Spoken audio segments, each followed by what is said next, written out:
A nightmare commute for many. Riders do know one thing: they are not pleased. It's already been a day. One of the big issues for passengers here is frustration and the accuracy of the information. We've seen frustrated passengers make the scramble off the platform. I don't know how long this is going to continue. It's just horrible. Getting to work late.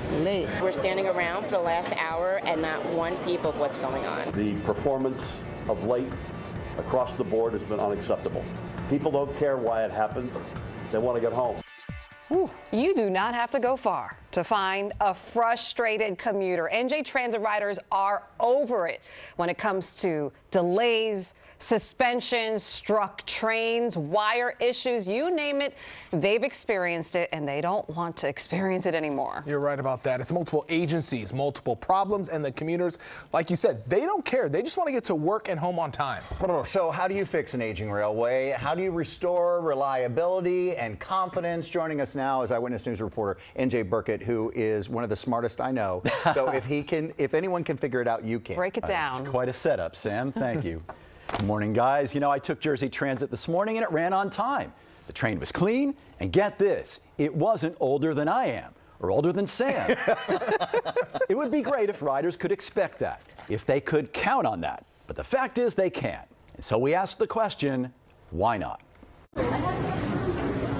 Kay Christian just wants to get home, but she takes New Jersey Transit, which means she's never really sure when or if she'll get there. Last week, it actually got to the point where I couldn't get a train home. It took me 5 hours to get home Friday. It's got to stop. They have to figure something out. It's not right. Victor Velez says he's fed up. I've been doing this for 18 years, and this has been the worst year ever for delays. I get home like 4 hours later. 3 hours later. It's just ridiculous. It's like I wish I never moved out of New York. On average, 1 in 10 NJ Transit trains is more than 6 minutes late.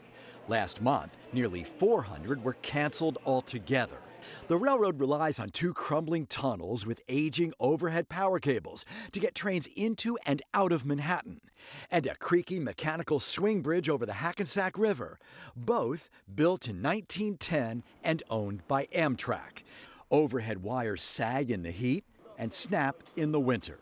NJ Transit is quick to blame Amtrak for most delays, but it's not that simple.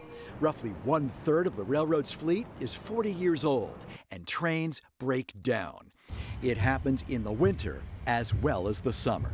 In fact, the LARR's trains are 3 times more reliable, and Metro North's trains are 5 times more reliable. Last week, our New Jersey Transit train was stopped for several minutes waiting for the Portal Bridge to close. On another train, we were delayed for 10 minutes when a door got stuck. Door stuck? Yes, it is. On a train so packed, we had to ride between cars. A transit system requires a year-in, year-out investment. Micah Rasmussen is an expert on state politics. He says governors have been shortchanging NJ Transit for decades. The priorities are in other places. They're on roads, they're on schools. 2 new rail tunnels would have opened 6 years ago if former Governor Chris Christie had not canceled them. And like his predecessors, Christie took money from the railroad's long-term capital plan just to keep the system running. He found nickels and dimes it took to operate. He also delayed and deferred maintenance and projects that had to be done, and that clearly had an impact. To a lesser extent, current Governor Phil Murphy has done it too. You promised years ago that you were going to fix New Jersey Transit if it kills you. But here we are. I'm still alive. Yeah, but listen, what would you like me to say? We are beholden to infrastructure. Murphy insists the railroad is a priority and that failures are being addressed. We're making up for lost time, so please bear with us. We'll do the best we can, given we're talking about decades of underinvestment. Riders are skeptical. People plan around New Jersey Transit failing. They plan their schedules around that. They do.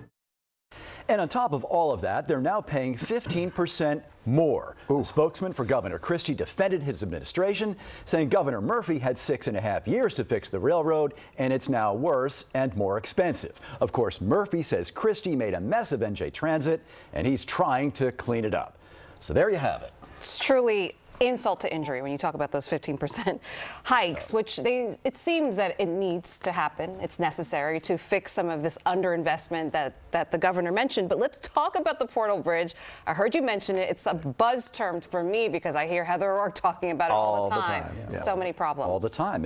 And when tugboats need to go through the Hackensack River, they've got to open Why up does the it bridge. have so many issues? And well, the problem is, as we said, right, that bridge is over 100 years old. So you got a 100-year-old bridge that's taking trains into a 100-year-old tunnel. Why wasn't all this stuff fixed years ago, right? So the Portal Bridge, you know, it doesn't always close properly. So a guy actually has to go out there sometimes with a sledgehammer and bang it into place. And so it gets stuck. I mean, it's virtually held together with duct tape and piano wire. So clear design issues from the jump. Well, I mean, design issues of a 100-year-old bridge. I mean, you know, I don't want to condemn the engineers 100 years ago. Yeah. But you can condemn the lack of investment, the lack of investing in the infrastructure. Why are we stuck with stuff that's 100 years old and catenary wires that go back to the Roosevelt administration? Not acceptable. You're making me think about just all of the aging infrastructure around us, not just New Jersey, here in the city, and we're seeing it fall apart slowly but surely. I mean, where's the hope for these people? They're paying more money. 3%, by the way, after this 15, it's going to be 3% every year. That's right, so what's the hope? Is there any hope at this point? Well, Governor Murphy is getting the legislature to approve a corporate tax. In fact, that's going to go into place, 2.5% on companies make more than $10 million a year in the state of New Jersey. That will go to the operating budget. So maybe they'll be able to stop, you know, raiding the capital fund to put in the operating fund. So perhaps that'll be a reliable source of revenue for Jersey Transit. They'll be able to run the trains better. But again, a lot of this stuff is farther down the line. Those two Hudson River tunnels won't be complete for years. Right. However, here's the good news. The Portal Bridge should be replaced within the next 18 months or so, along with about 3 miles worth of catenary wires. So those will be more reliable. You won't have Heather some good news. All right. That is all right, some good NJ. news right there. A little engine that could. NJ Transit. Okay. And you're going to be back tomorrow with more. Yeah, absolutely. I want to talk more about all of that. Perfect. Okay.